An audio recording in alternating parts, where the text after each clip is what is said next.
Spring training has nearly concluded and opening day is right around the corner for the Philadelphia Phillies. And while most of our expectations have been set and decisions have been made, there is one pretty significant decision weighing over the heads of the Phillies franchise here. I want to break down why the future of JT Realmuto is so relevant and why his backup catcher situation may be more telling than anything else here. And I understand why in most situations and with this Phillies organization for these past couple years that you don't carry a lot of weight to the backup catcher position. That it is a guy that is very infrequently in the lineup. In an ideal situation, you don't see him even at all over the entirety of a playoff run here. But don't expect that to be the case this year.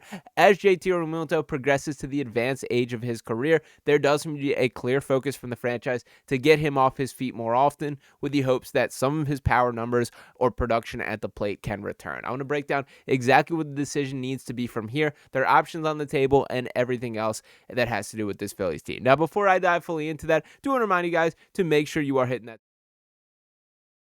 I hit the wrong button here. 66.6% of you guys watching these videos have not subscribed to the channel just yet. Only 33.4% of you guys watching have subscribed thus far. So let's get those numbers jumping. Let's get this Phillies Digest family growing. And it is that time of year that we're going to get in the weeds, down and dirty, talking some baseball. Now, before I dive fully deeper into the topic today, I want to take a quick word from our sponsor. And it is a telling point of year that you must hear this and then get back to the action. We are kicking off a March Madness pool for the channel by partnering with the Hot Takes app and other Digest channels for this event. It is completely free to sign up. Just download the Hot Takes app, click the March Madness banner at the top, and under groups select the Digest Media Pool. This is really exciting as there's over $25,000 in prizes to be won, and since there's a much smaller pool of people participating, there's a real chance in winning big compared to other bracket challenges out there. Check out the link below or scan the QR code to download the app, and make sure to use promo code DIGEST in all caps to get exclusive perks when signing on. Again, this is completely free, and if you have any issues whatsoever,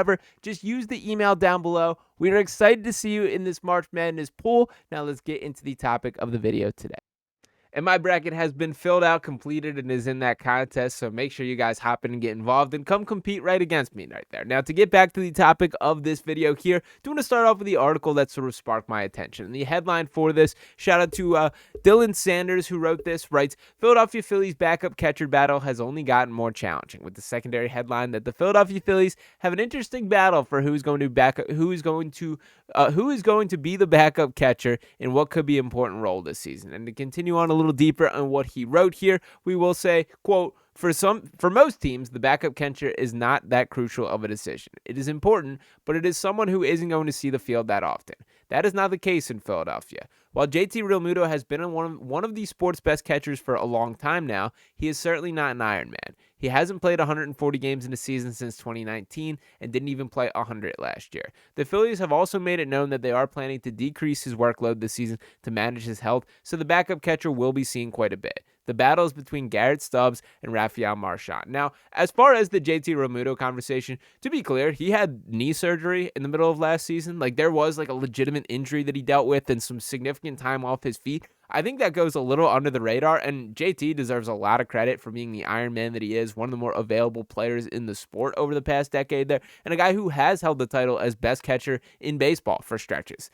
Unfortunately, we're no longer in that stretch, and Father Time waits for no man here. I hope the Phillies are right, and I do think it is worth a chance to take this route. But if I'm going to be completely honest here, I think we're fighting a losing battle with some power numbers returning or the production at the plate coming back. It is fair to assess that he did deal with the knee stuff last year, that he was battling through injury and playing through pain and all these kind of things, that it is fair to excuse some down production.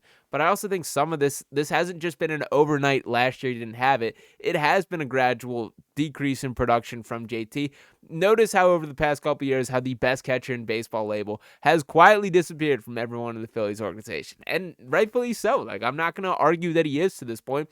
But my pushback also to that would be, look around the rest of the Major League as well. There's still plenty of catchers that would certainly rather JT Realmuto be the guy behind the plate for this Phillies team then. Now, to continue on with the Phillies options here, the article writes, right now it could be a coin flip. Marchan was the favorite entering the spring, but the performances on the field have not made it a simple choice. Stubbs is the incumbent and is a great locker room presence, but the problem is he has been poor at the plate for the last couple years. He has a 206, 287, and 271 slash line, yikes, and 2 home runs over the last 2 seasons, which is why there's even a battle in the first place. This spring, though, he's been playing at a new level. Over 21 plate appearances at the time of writing, he has 375, 524, and 1.024 slash line with 3 walks and 4 RBIs. And to continue on with this here, it writes, he has shown the potential as a batter before, and hitting is another stride at the right time as he fights for the job.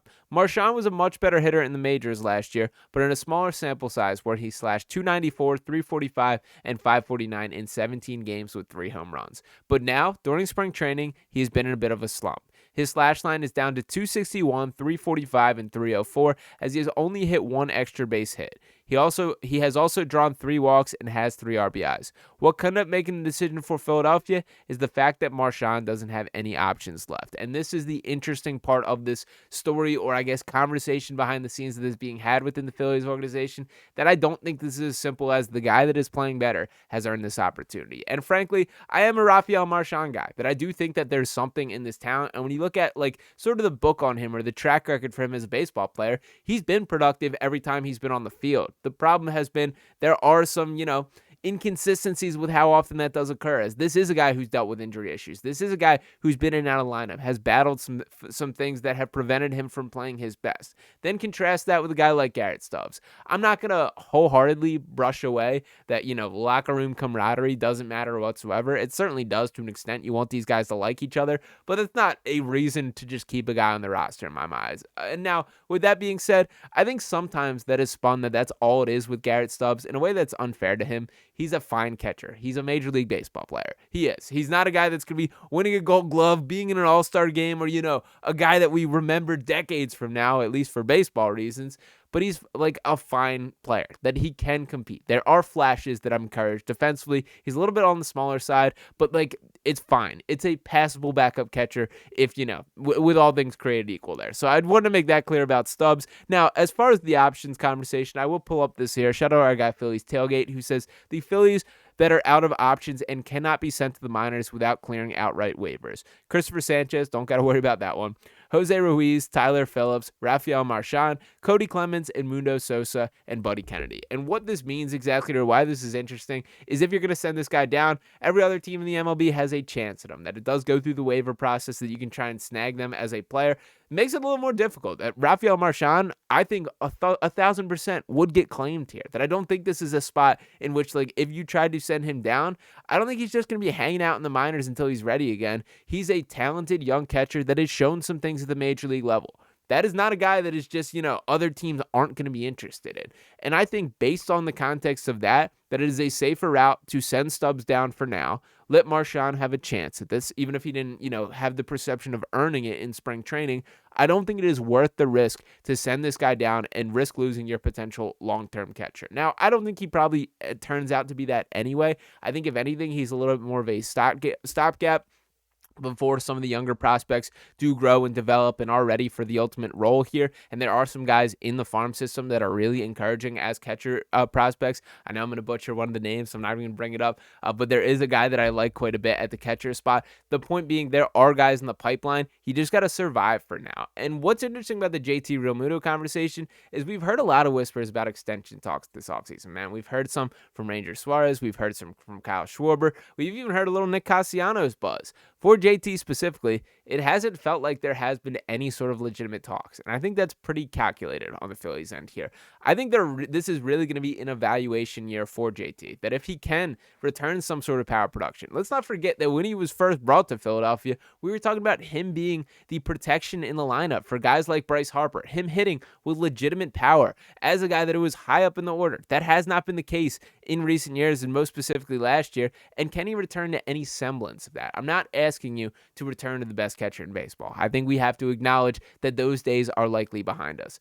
But can he be a guy that is serviceable for at least this season and possibly beyond? That is the conversation that will be interesting to see. I'm very curious how much the Phillies lean on in this plan, because I think the greatest value in JT is his management of pitchers, the way he calls a game, just being an Iron Man behind the plate, still one of the best defensive catchers in baseball. So I'm very curious how this plays itself out. But they do ultimately have a decision to make for how they do round out that roster and what that secondary catcher option will be. I think it should be Rafael Marchan. That I understand Stubbs has played played better in spring training, but it's also spring training, man. And I've been more encouraged on the repetitions at the MLB level for Marchan than a guy like Stubbs. So I think we can acknowledge he is who he is at this point.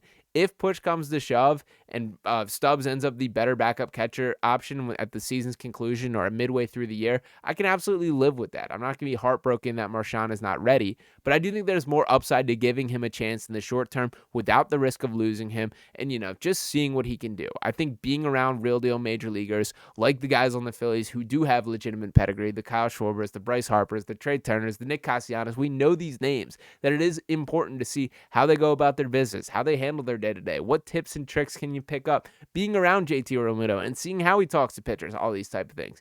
Give a guy like Marchan, who could potentially have a bright future, a chance to soak in all that kind of stuff. I think that's the direction the Phillies should go. We will see if they ultimately do decide the same thing here. Now, regardless of what happens, we're going to be all over it right here.